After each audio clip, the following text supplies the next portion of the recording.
Hello, and welcome to Critical Environment Technology's video tutorial series, PDC Disable and Enable Channels.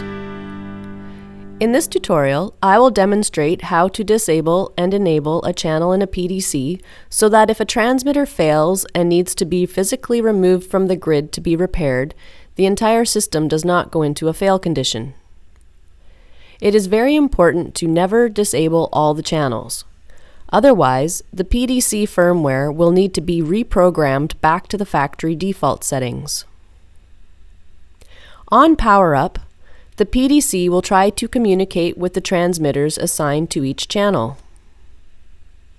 In this example, we have 11 channels and 6 are shown. If after 6 minutes the PDC cannot communicate with a particular transmitter, it will give a COM error. In this exercise, the PDC finds a COM error on channel 3.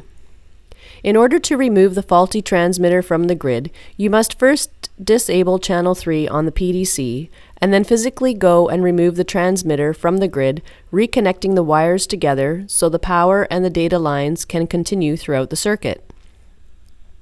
To begin, we must first unlock the security settings so we can use the programming buttons. With the PDC open, look for the LCD display and find the 1, 2, 3 programming buttons to the left of the display. The image on your screen shows an enlarged view of the display and the programming buttons. The unlock code is 1323. Enter the code by pressing the programming buttons in the order given.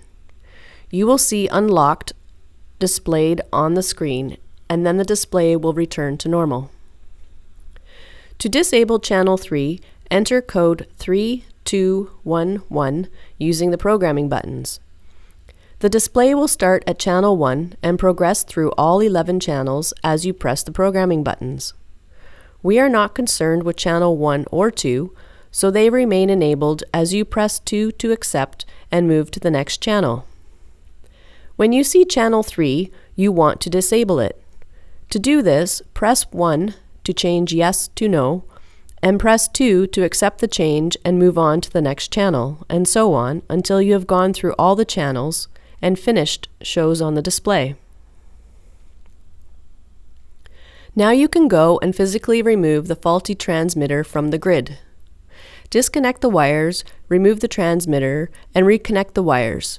24 volt to 24 volt, data A to data A, data B to data B, and ground to ground.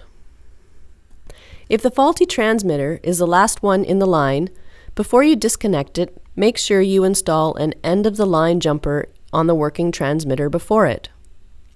Tape or cap the loose wires so they are protected and don't cause a short. When the faulty transmitter has been fixed, you will need to physically reconnect it and then enable channel 3 on the PDC.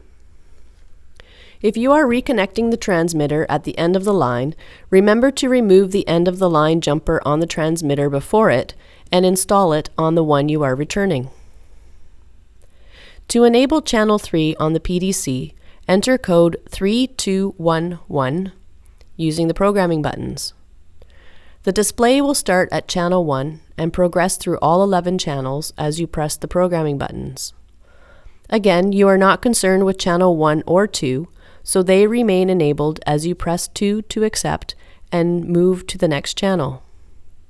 When you see channel 3, you want to enable it, so press 3 to change no to yes, and press 2 to accept the change and move on to the next channel, and so on until you have gone through all the channels and finished shows on the display.